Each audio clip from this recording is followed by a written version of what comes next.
Dear students, यहाँ इस video में मैं आपके लिए लेकर के आया हूँ क्लास 11th इंग्लिश विषय का वर्ष 2023 वार्षिक परीक्षा का पेपर। जैसा कि आप शीघ्र ही वार्षिक परीक्षा 2024 में बैठने वाले हैं, तो इस पेपर के ज़रिए हम देखने वाले हैं कि किस प्रकार के प्रश्न जो है परीक्षा में पूछे जाते हैं।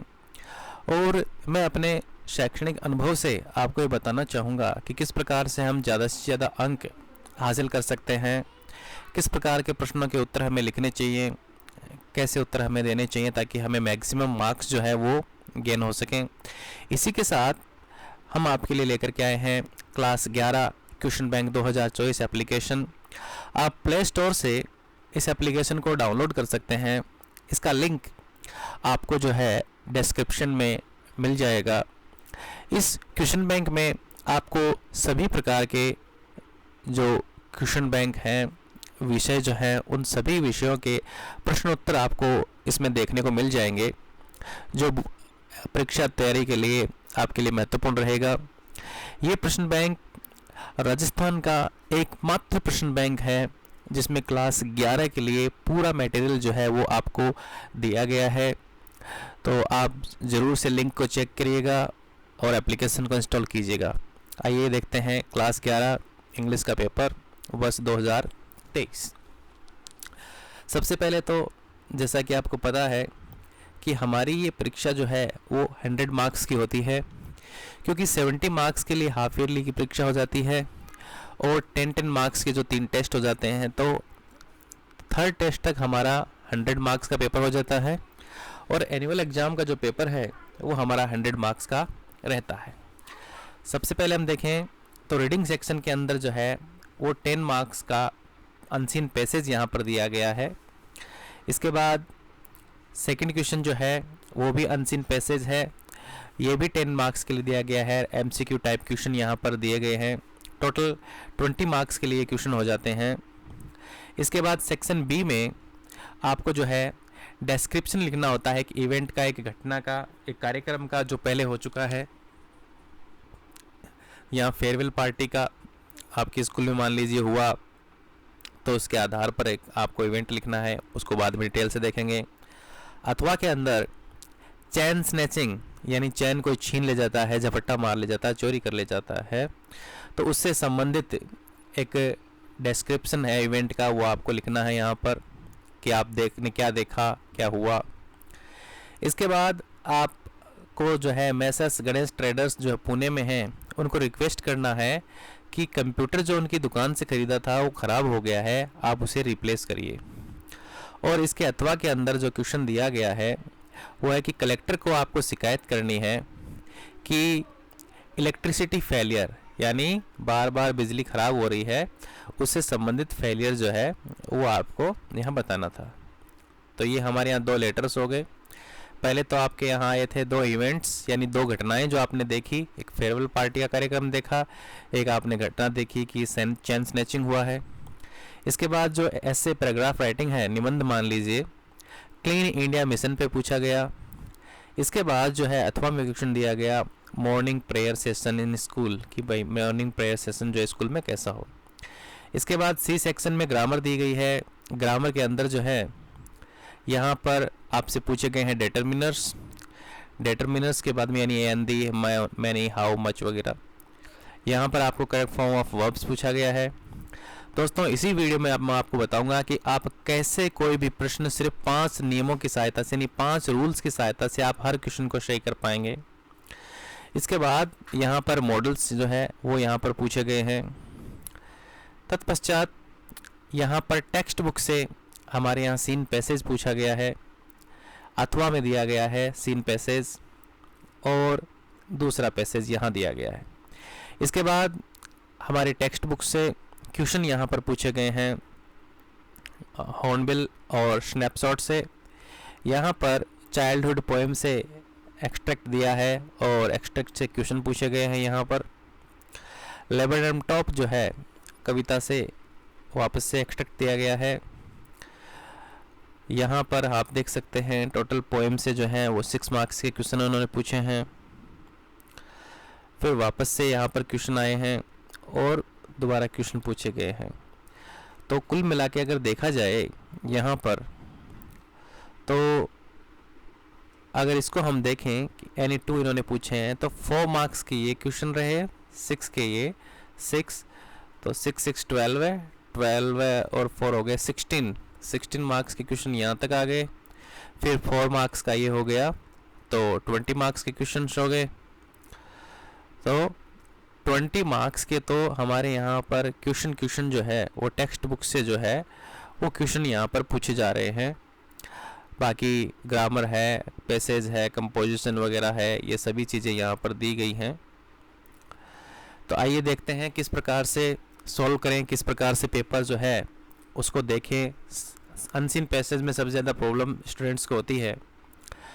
तो पैसेज को करने का सबसे पहला तरीका यही है कि आप सबसे पहले टाइम मैनेजमेंट सीखिए। टाइम मैनेजमेंट का मतलब है प्रिय विद्यार्थियों कि आपको 3 घंटे 15 मिनट का समय यहाँ पर मिलता है। 3 घंटे 15 मिनट का मतलब है कि आपको 3 घंटे के लिए 180 मिनट और 15 मिनट्स कुल मिलाकर के आपको 195 मिनट्स मिलते हैं पेपर को करने के लिए। और पेपर कितने मार्क्स के लिए यहाँ पर रहता है? 100 मार्क्स के लिए। 100 नंबर का पेपर है और आपको इसे 195 मिनट्स में करना है। यानी कुल मिलाकर के आपके पास 1 अंक के लिए 2 मिनट का समय होता है। अगर आप इस पैसेज को अगर देखें इस तरीके से, तो आप 20 से 25 मिनट से ज़्यादा इसके लिए समय नहीं ले सकते। इसी प्रकार जो सेकंड पैसेज है वो 10 मार्क्स के लिए है और इसको भी आप 20 से 25 मिनट्स का समय से ज़्यादा नहीं ले सकते। क्यों? क्योंकि अगर आप ऐसा करेंगे तो बाकी के जो आपके क्वेश्चंस रहेंगे वो छूट जाएंगे। अगर आप ये फॉर्मूला अपनाते हैं कि 1 मार्क्स का क्वेश्चन है और मुझे इसमें 2 मिनट से ज़्यादा का समय नहीं लेना है, तो आपका पेपर भी बड़ा ही बेहतरीन तरीके से होगा और आपका कोई क्वेश्चन भी जो है वो छूटेगा नहीं। तो सबसे पहले आप इस पैसेज को एक बार जल्दी से रीड कर लें। पैसेज को जब आप रीड कर लें, अर्थ की कोई ज़रूरत नहीं है कि आपको अर्थ आए या नहीं आए, वो बात की बात है। पहले आप एक जितना जल्दी हो सके उस को पढ़ लें और आप अपनी आंसर बुक के पीछे जो भी वर्ड आपको बार बार आता हुआ यहाँ पर दिखाई दे, उसको आप अपनी आंसर बुक में रफ काम में रफ वर्क के अंदर उस चीज़ को नोट कर लें। तो आप एक बार इस वीडियो को पॉज करें और एक बार इस वीडियो को इस पैसेज को पूरा का पूरा एक बार रीड करें। तो जैसा कि आपने पैसेज को पढ़ा होगा, तो आप देखेंगे कि इसमें बार बार जो आ रहा है वो वर्ड जो है वो एज के बारे में है कि एज जो है वो किस रिलेटेड है। एज के बाद इस एज के बाद इसके अंदर आपको वर्ड देखने को मिलेगा। यहाँ पर चाइल्डहुड है, यहाँ पर यंग मैन है, यहाँ पर ओल्ड एज है। इसके बाद बार बार इसके अंदर आपको देखने को मिलेगा हैप्पीनेस यानी खुशहाली, जॉय वगैरह वगैरह। तो यहाँ पर जिम्मेदारियाँ, रेस्पॉन्सिबिलिटीज़ वर्ड जो है ये मेन इम्पोर्टेंट यहाँ पर आ जाता है। देखिए हैप्पीनेस, यहाँ पर बार बार हैप्पीनेस यहाँ पर आ जाता है। प्लीजर, इसका मतलब भी हैप्पीनेस यानी खुशी होती है। और रेस्पॉन्सिबिलिटीज़ आपको यहाँ पर देखने को मिल जाएगा। यानी यहाँ पर जो वर्ड बार बार आ रहे होते हैं आपको उन्हें नोट कर लेना है, क्योंकि इनसे रिलेटेड चीज़ें यहाँ पर जो है वो पूछी जाती हैं। अब हम जो है एक एक क्वेश्चन को यहाँ पर देखते हुए चलेंगे। चलिए पहला क्वेश्चन देखते हैं। About whom is the author talking here, यानी लेखक whom यानी किसके विषय में यहाँ बात कर रहा है। लेखक यहाँ किसके विषय में बात कर रहा है। ज़्यादातर विद्यार्थी जो गलती करते हैं वो गलती ये होती है कि वो सही विकल्प कौन सा है ये ढूंढते हैं, जबकि हमें हमेशा याद रखना चाहिए कि सही विकल्प तो एक से अधिक हो सकते हैं। हमें गलत ढूंढना है कि गलत कौन सा है। तो किसके बारे में बात कर रहा है? चिल्ड्रन, हाँ चिल्ड्रंस के बारे में बात कर रहा है। Grown ups, yes grown ups के बारे में बात कर रहा है। ओल्ड पीपल, हाँ ओल्ड पीपल के बारे में भी बात कर रहा है। तो तीनों ऑप्शन सही हो गए। अब हम लास्ट ऑप्शन पे चलते हैं कि children, grown up and old people. हाँ, ये तीनों के विषय में यहाँ पर बातचीत चल रही है, तो ये भी सही था, लेकिन सबसे सही आंसर इसका जो होगा वो डी होगा, क्योंकि इसमें सभी के बारे में बात की जा रही है। तो आपको गलत आंसर कौन सा है ये ढूंढने की कोशिश करना है, ना कि सही आंसर ढूंढना है। A child finds pleasure in playing. तो एक बच्चे को खुशी मिलती है किस चीज़ में? तो बच्चे को, यहाँ पर हम पैसेज की लाइन देखेंगे तो आपको सीधा सीधा सा लाइन देखनी है कि a child finds pleasure in playing in the rain और इन द स्नो। ये लाइन हमें मिली। अब मेरे प्यारे बच्चों, आप यहाँ देखिए, क्या वहाँ पर ट्रेन है? नहीं। क्या वहाँ पर रेन है? यस। क्या वहाँ मार्केट था? नो। क्या वहाँ पर बस है? नो। तो हमारा राइट आंसर हो जाता है, उस लाइन से हमने ढूंढ के लाया है रेन। अब आगे चलिए। चाइल्डहुड हैज़ इट्स, बचपन की होती हैं। तो बचपन की अपनी क्या क्या होती हैं? अगर आपने पैसेज पढ़ा तो आपको देखने को मिलेगा कि बार बार में चाइल्ड के बाद में आ रहा है खुशियाँ, और चाइल्ड के बाद में यहाँ पर आपको देखने का मिलेगा पेन्स। तो खुशियाँ और दर्द दोनों लिखा हुआ है। अब प्रश्न में देखते हैं। प्लीजर, हाँ आया हुआ है। पेन, हाँ आया हुआ है। प्लीजर एंड पेन, तो ये दोनों ही विकल्प इसमें आए हुए हैं, तो हमारा सही आंसर जो है वो सी हो जाता है। आपको ये देखना है, एक पे टिक नहीं करना है आपको, कभी भी देखना है क्या दोनों ऑप्शन हैं। अगला, if the young man breaks the laws of society he may go to. हम पहले लाइन ढूंढेंगे, पहले अनुवाद नहीं बताऊंगा मैं आपको, पहले लाइन ढूंढेंगे। ये लाइन हमारी कहाँ पर है, इस लाइन को आप देखेंगे तो हमारी जो थर्ड लाइन है, इस थर्ड लाइन में हमने देखा, and if he breaks the laws of society as he used to break the laws of his parents he may go to prison। यहाँ पर दिया हुआ है, ये हमारी लाइन हमें मिल जाती है। तो इसमें क्वेश्चन देखते हैं अपन लोग कि क्या हॉस्पिटल जाएगा? नहीं, हॉस्पिटल उसमें नहीं है। स्टेशन उसमें नहीं है। पब्लिक उसमें नहीं है। हाँ, उसमें प्रिजन ऑप्शन दिया हुआ है कि अगर वो सोसाइटी के नियम तोड़ता है तो जो है वो कहाँ जा सकता है? जेल जा सकता है, प्रिजन जा सकता है। अगला question, who still tries to build up his position in society. समाज में कौन अपना जगह बनाने का प्रयास करता है? तो अपन देख लेते हैं।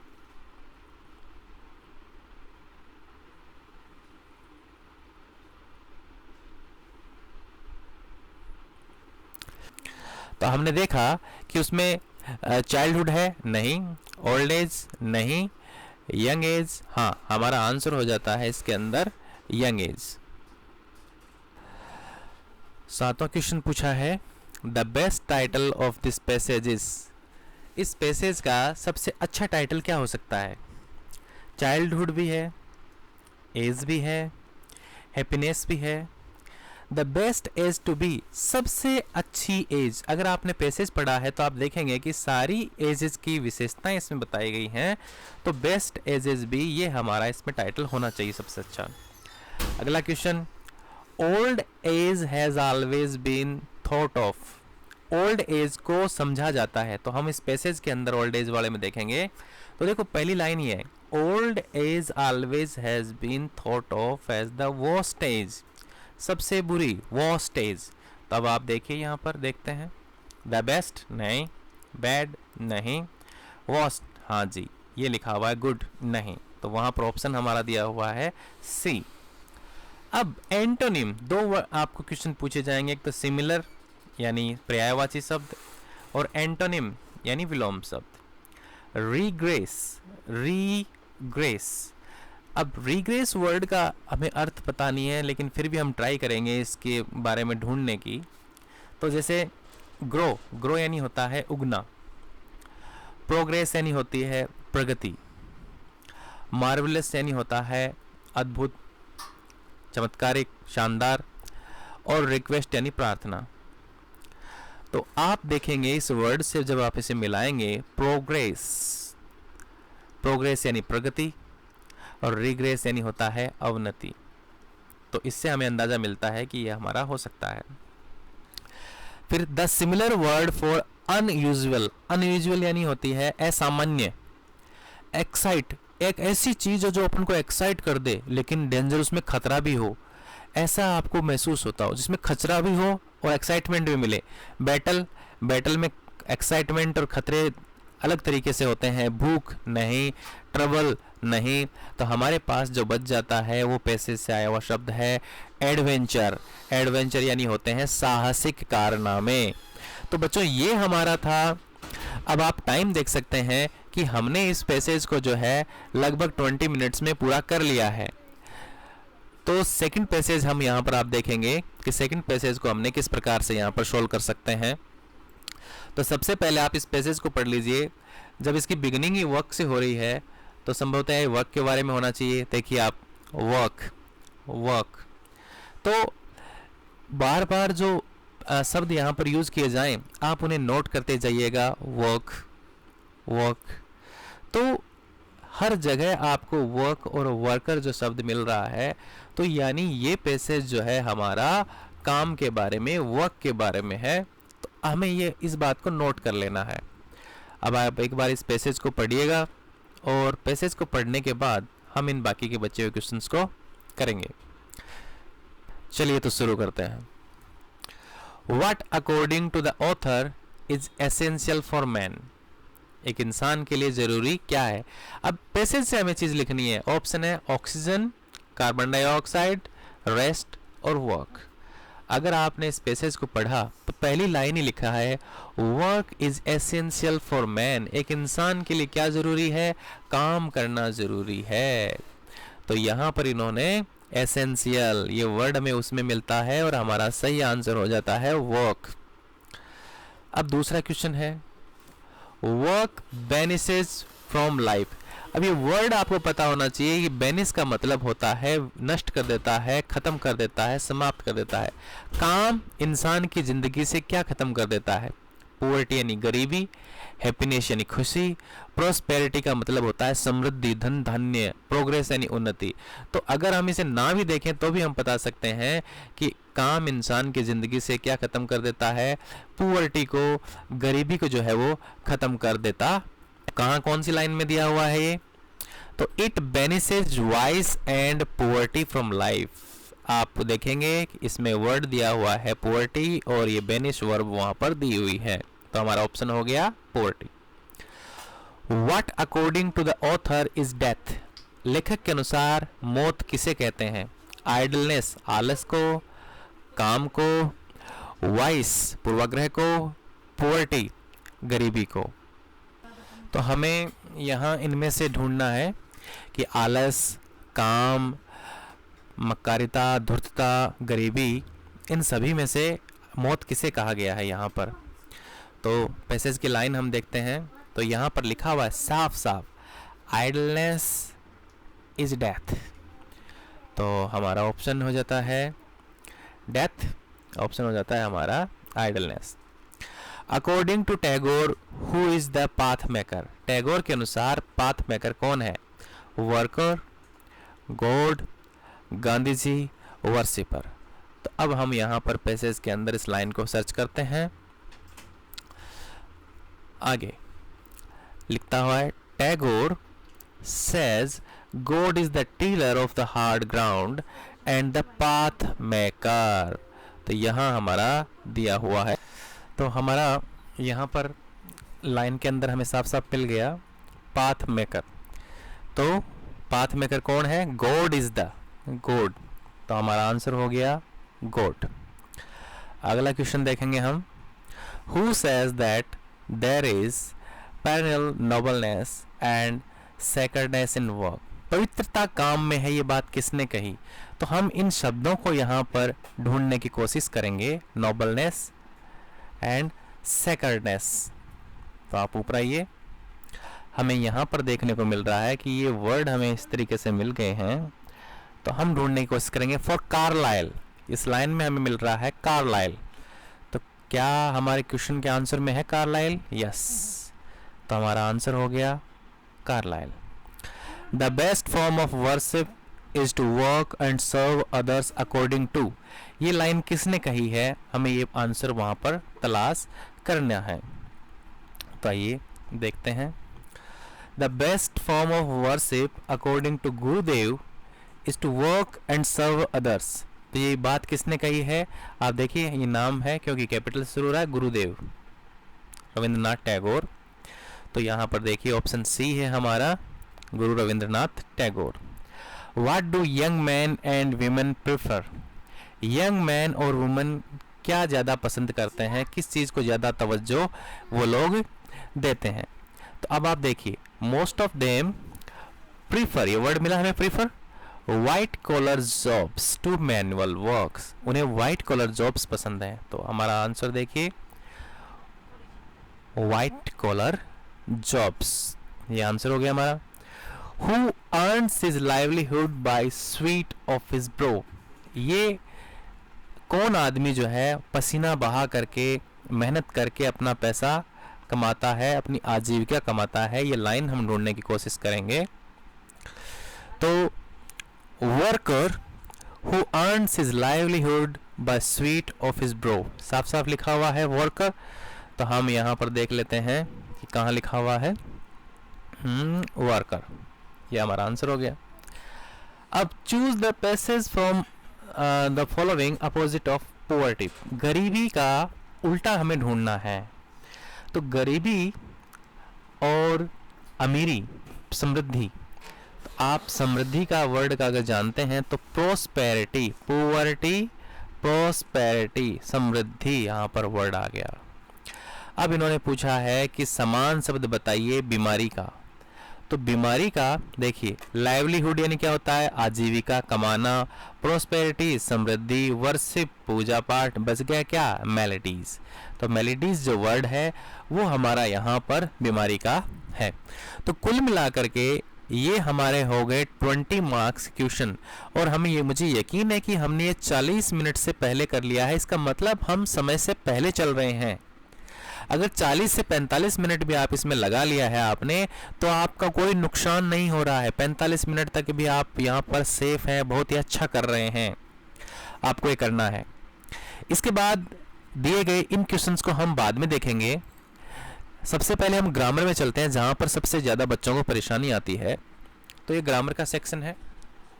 देखिए, डिटरमिनर्स का मतलब है कि सबसे ज़्यादा क्वेश्चन जो है आपको पूछे जाते हैं A and the, many, much, few और लिटिल, इनसे संबंधित क्वेश्चन आपको पूछे जाते हैं। तो सबसे पहले आप एक चीज़ याद रख लें कि मैनी, ये उन चीज़ों से आगे पहले लगता है जो कि आप 1 2 3 4 के रूप में काउंट कर सके, जिन चीज़ों को आप 1 2 3 4 काउंट कर सकें। जैसे आप मिल्क को, दूध को 1 2 3 4 काउंट नहीं कर सकते, इसलिए उसके लिए जो वर्ड लगाया जाता है वो यूज़ किया जाता है मच। ये वो चीज़ें हैं जिनको आप 1 2 3 के रूप में काउंट नहीं कर सकते। जैसे आप मान लीजिए दूध की बात है, चीनी की बात है, गुस्से की, हंसी की, खुशी की, ये सब चीज़ें जो आप 1 2 3 के रूप में काउंट नहीं कर सकते वो मच होती हैं।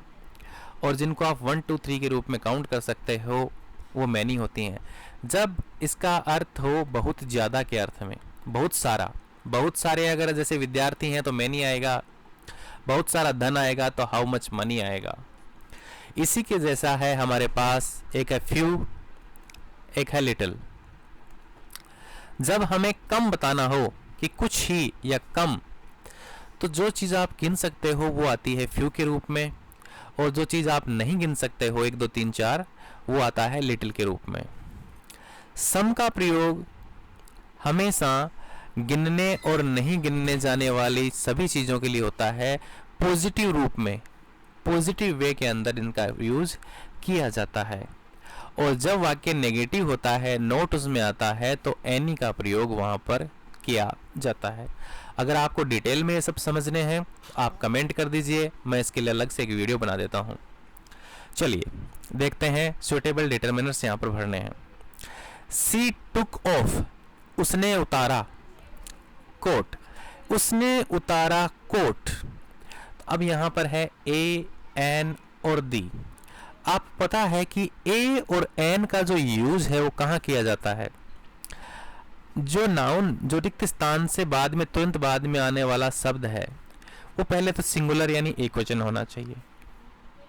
दूसरा, अगर वो एक वचन है और गिनने लायक है तो अगर उसकी आवाज जो शुरू होती है, जैसे कोट की आवाज कहाँ से शुरू हो रही है? क से, तो वहां पर आएगा ए और दूसरी जगह पर आता है एन। तो इस जगह पर उसने कोट उतारा। ये वाक्य बातचीत के दौरान जो है वो आगे चल रहा है, यानी कौन सा कोट?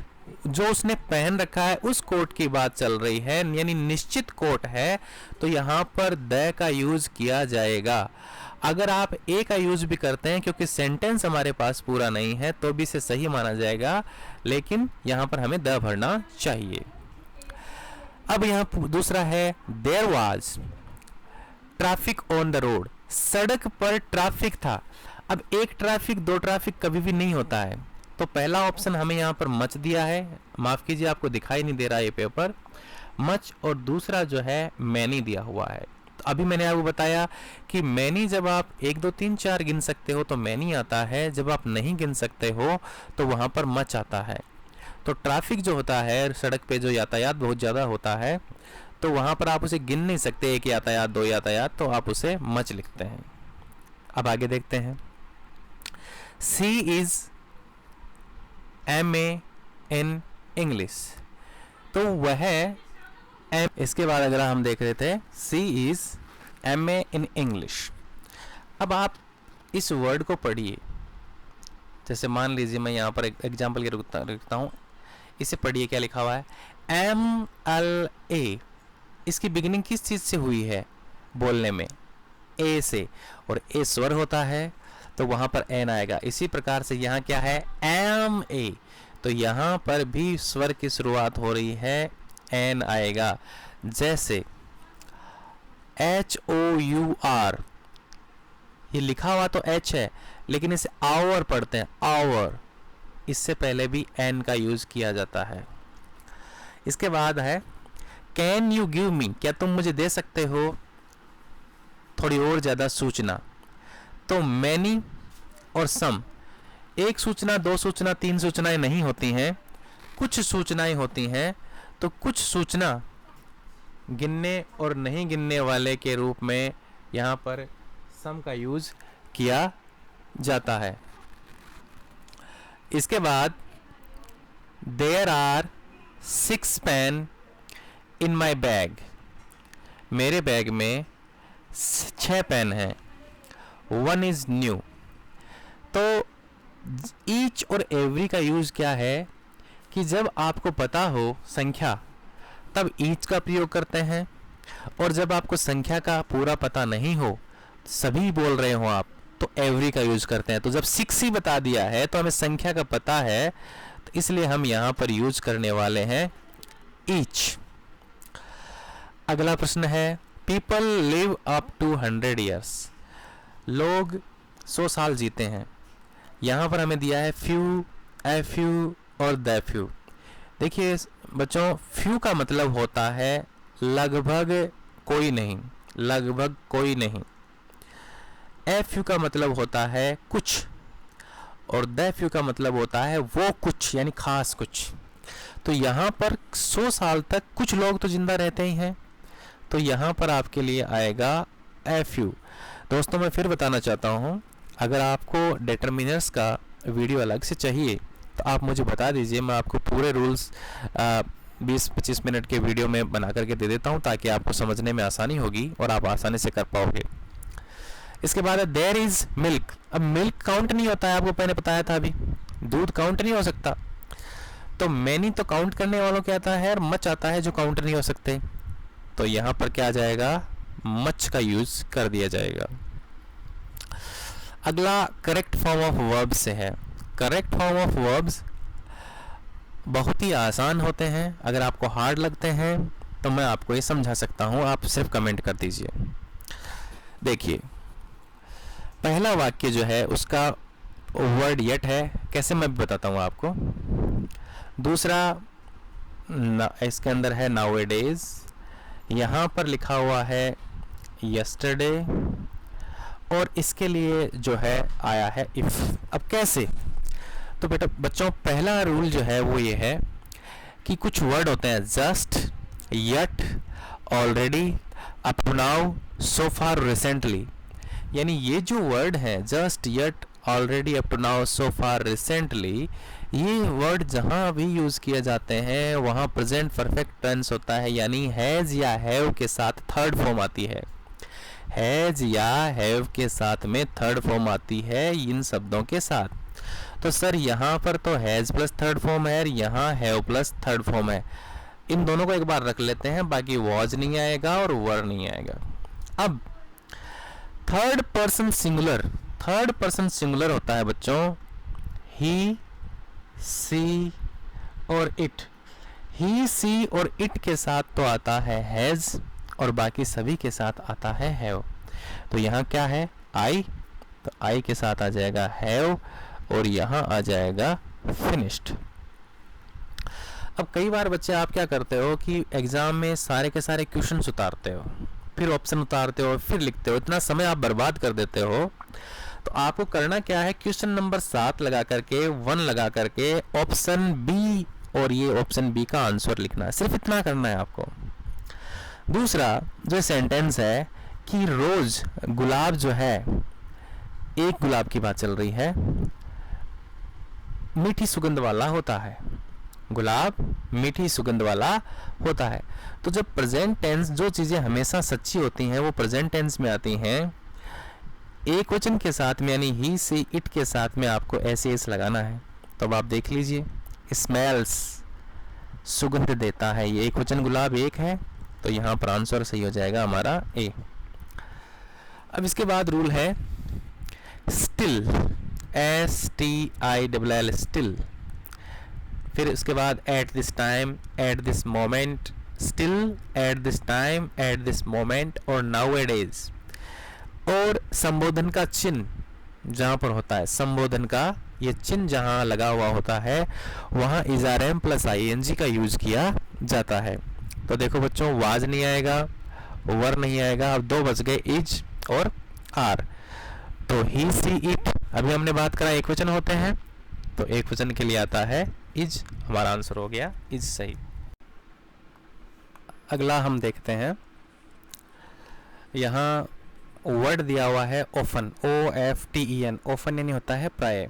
तो रूल है डेली, ऑलवेज, यूजुअली यानी रोज़ाना, आमतौर पर, प्रायः है, इन सभी से संबंधित जो चीज़ें होती हैं उनमें प्रेजेंट इंडेफिनिट टेंस होता है। यानी अगर आपका सब्जेक्ट जो है वो एक वचन है तो आपको वर्ब में SES लगाना है, और अगर आपका सब्जेक्ट बहुवचन है तो वर्ब की आपको केवल फर्स्ट फॉर्म ही वहाँ पर रखनी है। तो देखते हैं, सब्जेक्ट है हमारा दे, और दे के साथ में ओफन है तो सिर्फ वर्ब की फर्स्ट फॉर्म आएगी। गॉन गलत, गोज गलत, गोइंग गलत, और हमारा सही आंसर यहाँ पर हो जाता है गो।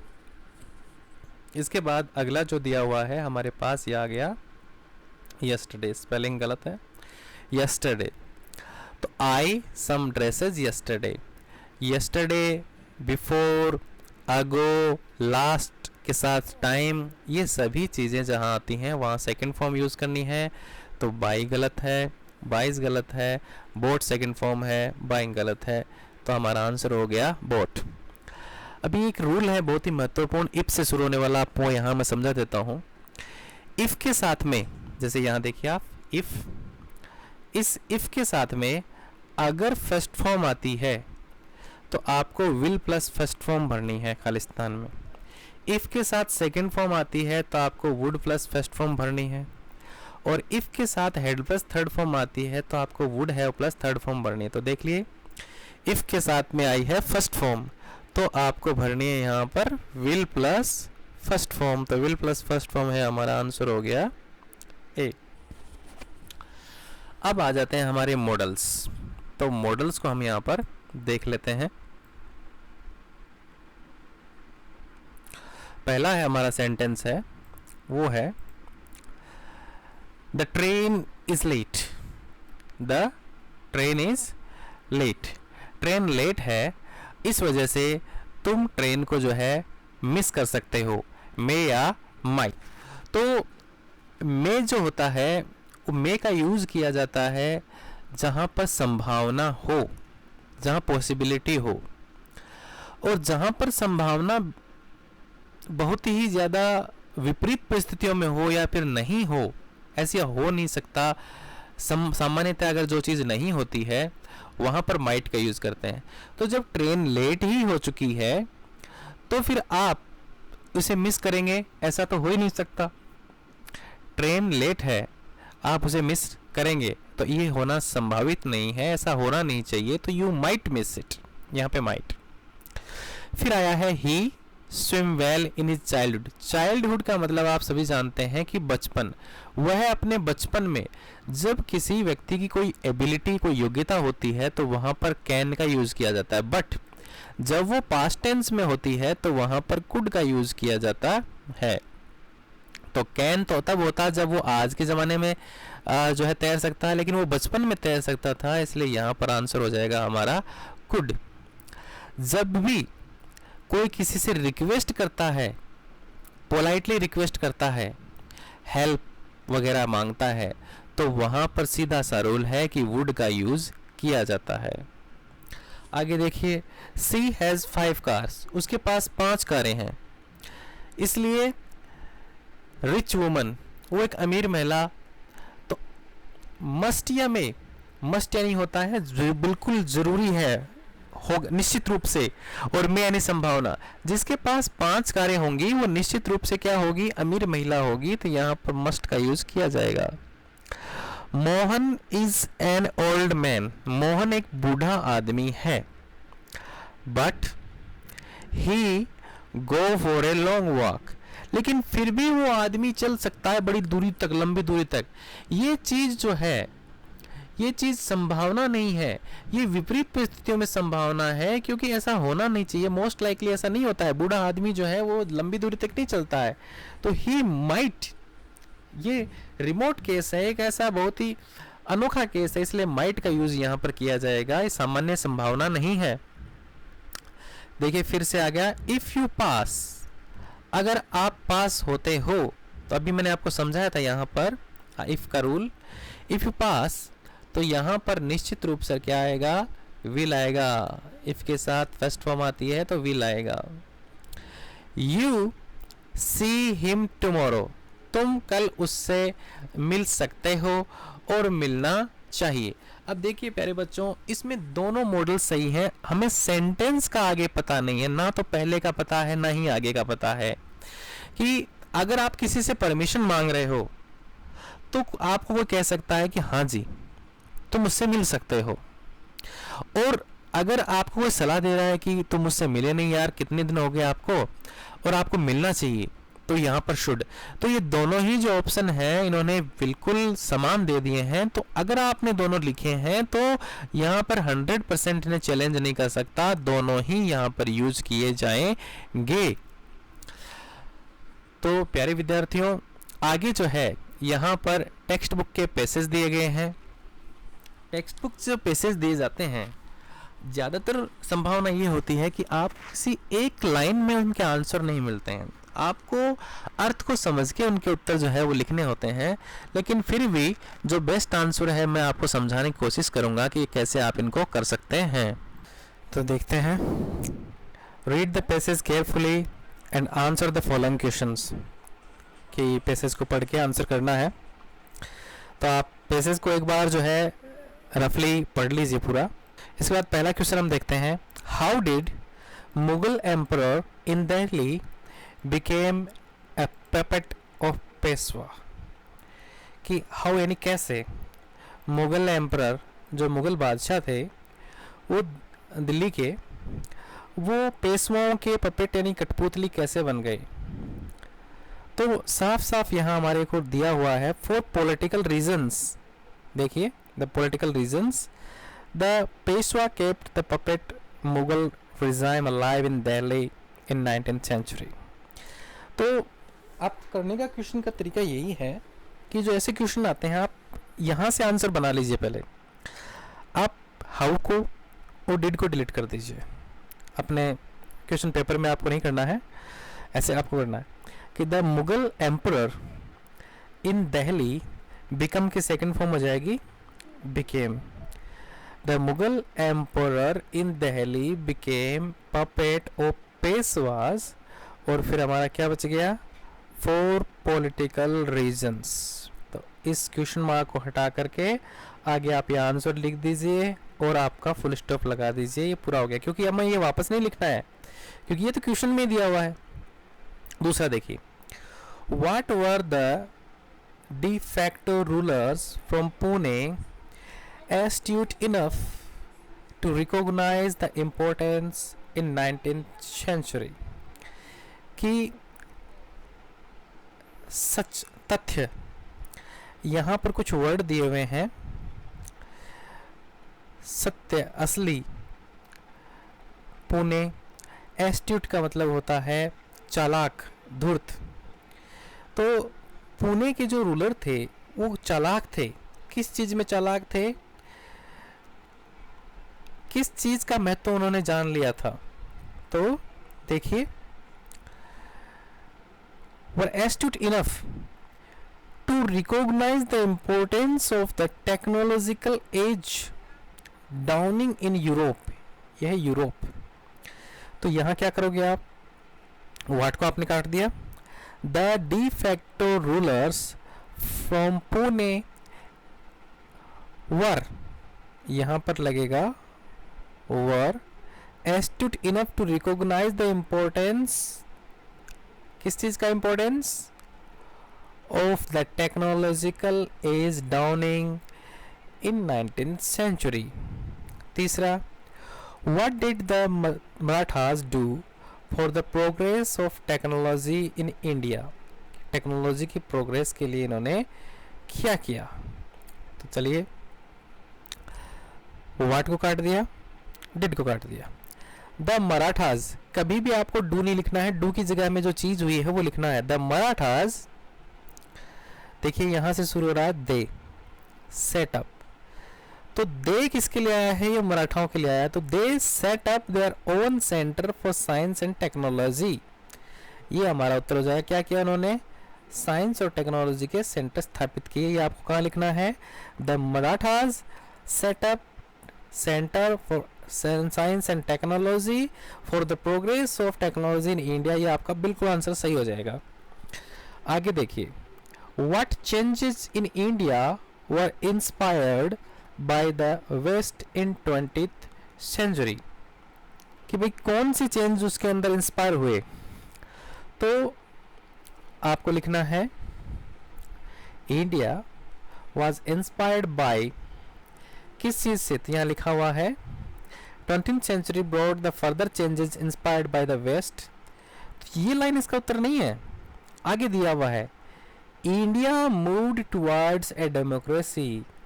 तो India were inspired by the West, that India moved towards the democracy in 20th century। ये आंसर है। कई बार आप क्या करते हो कि ये जो वर्ड आपको मिला इंस्पायर्ड, इसी को आपने इसमें लिख दिया, लेकिन एक्चुअली क्या है, इसका उत्तर तो इसमें है ही नहीं। आंसर तो अगली लाइन में इसका उत्तर है। What were the consequence of democracy in India? Bharat में डेमोक्रेसी के क्या परिणाम हुए? तो परिणाम जो है वो डेमोक्रेसी की क्या हुआ, then Peshwas had lost their enterprise and they were gradually replaced by democratically elected bodies। तो ये आ जाएगा कि पेशवाओं को अपनी जो है संपत्तियों से, अपने राज्यों से हाथ धोना पड़ा और धीरे धीरे जो है डेमोक्रेटिक जो चुने गए, गणतंत्र रूप से चुने गए लोगों ने उनकी जगह ले ली। ये इसका असर हुआ।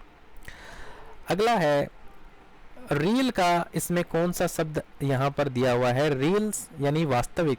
तो इसके लिए शब्द दिया हुआ है de facto, वास्तविक, असली। दूसरा पैसेज हम यहाँ पर देखते हैं, आप इसे रोक के एक बार पढ़ लीजिए। पहला question, how can development be the best contraceptive. Contraceptive का मतलब है जनसंख्या नियंत्रण करने का उपाय, कि विकास जो है वो जनसंख्या को नियंत्रण कैसे कर सकता है। तो विकास होगा तो क्या होगा, देखिए लिखा फर्टिलिटी फॉल्स, यानी fertility falls as income rise, education spread and health improves.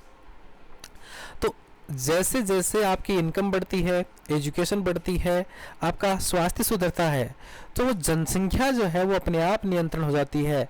ये जो 10 लिखा है इसका मतलब है इस प्रकार ये चीज़ें सभी क्या एक चीज़ को बताती हैं, विकास को बताती हैं। तो आपको यही लिखना है कि fertility falls as income rise, education speed and health improve.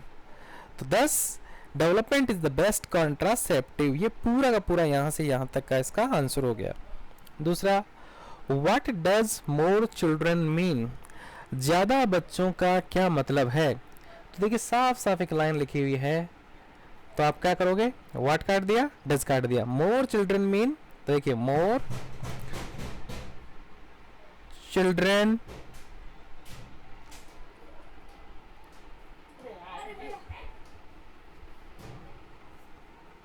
more children mean more people without work। तो इसका आंसर हो गया more people without work। आगे चलिए, डज। अब ये खास ध्यान रखने लायक बात आपके है कि जब भी किसी क्वेश्चन की बिगिनिंग जो है वो डज, डू, डज और डिड से होती है या किसी भी दूसरी हेल्पिंग वर्ब से होती है, हैज, हैव वगैरह हेल्पिंग से होती है, तो उसका आंसर या तो यस होता है या उसका आंसर जो होता है वो नो होता है।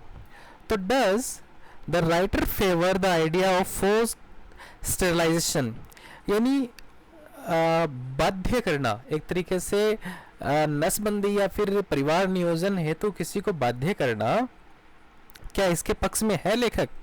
तो वो हम देखते हैं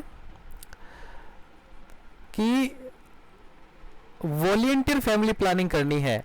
वॉलंटियर फैमिली प्लानिंग का मतलब है कि आप यहां पर लिखा है इट इज नॉट सजेस्टेड, हम ऐसा बिल्कुल नहीं कहते कि मवेशियों की तरह कंपल्सरी कर दिया जाए। ये ऐच्छिक होना चाहिए कि लोग जनसंख्या खुद से स्वतः नियंत्रण करें। तो इसका आंसर हो जाएगा no, the writer does not, no, the writer does not favor the idea of forced sterilization। अगला है what will have to be done if poverty is to be finished। अगर poverty को हमें ख़त्म करना है तो हमें क्या करना होगा, गरीबी मिटाने के लिए आपको क्या करना होगा।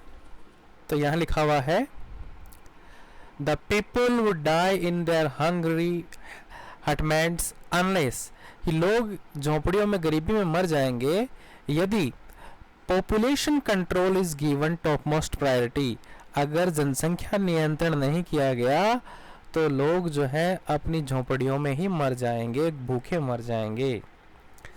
यहाँ पर दिया हुआ है लास्ट हमारा जो क्वेश्चन है। अच्छा अगला देखते हैं, व्हाट वुड हैपन अनलेस, आपको क्या करना होगा, दोनों का उत्तर सेम हो जाएगा। देखिए इसका उत्तर था क्या था कि गरीबी फिनिश करने के लिए आपको क्या करना होगा, तो आपको पॉपुलेशन को कंट्रोल करना होगा। अगला क्वेश्चन है कि पॉपुलेशन कंट्रोल नहीं करेंगे तो क्या होगा, तो people would die in their hungry hutments, लोग जो है भूखे मर जाएंगे झोंपड़ियों में। अगला लास्ट क्वेश्चन इसका है फोर्स, यानी जबरदस्ती का इसका अर्थ वाला शब्द कौन सा है। तो यहाँ पर आपको वर्ड दिया हुआ है कोर्सन। कोर्सन यानी जबरदस्ती, मजबूरी, बाध्यता, ये वर्ड इसका आंसर है। प्रिय विद्यार्थियों, ये हमने देख लिए पाठ्यपुस्तक से पूछे गए क्वेश्चन। अब बात करते हैं हम यहाँ जो टेक्स्ट बुक से क्वेश्चन दिए गए हैं, तो इनको हम यहाँ पेपर में नहीं देख करके, मैंने आपको बताया कि हमारा जो ये क्वेश्चन बैंक है एप्लीकेशन, इस क्वेश्चन बैंक एप्लीकेशन को जब आप डाउनलोड करेंगे तो इसमें आपको हर विषय के सभी पाठों के महत्वपूर्ण प्रश्न आपको इसके अंदर देखने को मिलेंगे, जिनको आप स्टडी करके महत्वपूर्ण प्रश्नों की सभी की तैयारी कर सकते हैं। सभी विषय हिंदी, अंग्रेजी, भूगोल या फिर विज्ञान विषय के सभी पेपर्स और ये जो लेटर्स हैं, इनका वीडियो मैं अभी आपके लिए नेक्स्ट वीडियो लेकर के आऊँगा, जिसमें महत्वपूर्ण जो लेटर हैं उनको किस प्रकार से लिखें और कौन कौन से लेटर आ सकते हैं उनको इस वीडियो में हम देखेंगे। दोस्तों, अगर आपको ये वीडियो पसंद आया और क्लास 11 के सभी विषयों के आपके क्वेश्चन बैंक के वीडियो चाहिए, एक्सप्लेनेशन चाहिए, या फिर अंग्रेजी विषय में ग्रामर से संबंधित कोई वीडियो अगर आपको चाहिए तो आप कमेंट करिए, चैनल को सब्सक्राइब करिए, लाइक कीजिए और अपने दोस्तों के साथ शेयर कीजिए ताकि मुझे मोटिवेशन मिले और मैं आपकी और ज़्यादा हेल्प कर सकूं। तो आप डाउनलोड कीजिए क्वेश्चन बैंक क्लास 11 आप सभी विषयों की तैयारी के लिए। Thank you very much.